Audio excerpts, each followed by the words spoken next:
ನಮ್ಮ metro ticket ದರ ಏರಿಕೆ ಸಿಡಿದೆದ್ದ ಬೆಂಗಳೂರಿನ ಪ್ರಯಾಣಿಕರು. ಸೋಮವಾರದಿಂದಲೇ ಅನ್ವಯವಾಗಲಿದೆ ನೂತನ ದರ.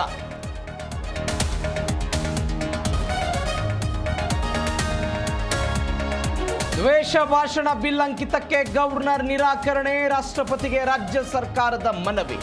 ಕೇಂದ್ರ ಗೃಹ ಸಚಿವಾಲಯಕ್ಕೆ ಸಮಗ್ರ ವಿವರಣೆ ಸಲ್ಲಿಕೆ.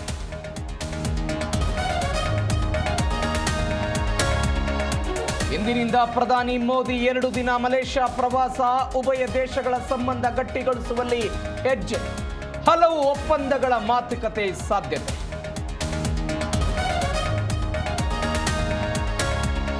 ರೋಬೋಟ್ಗಳಿಗೆ ಕುಂಕು ತರಬೇತಿ. ಚೀನಾದ ಶಾಲಿನ್ ದೇಗುಲದ ವಿಡಿಯೋ ವೈರಲ್. ನೋಡುಗರನ್ನ ಆತಂಕಕ್ಕೀಡು ಮಾಡಿದ ಅಸಾಮಾನ್ಯ ದೃಶ್ಯ.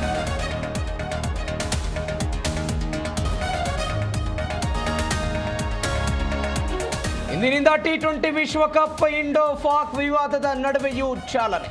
ಭಾರತ ಮತ್ತು ಅಮೆರಿಕ ನಡುವೆ ಮೊದಲ ಫೈಟ್.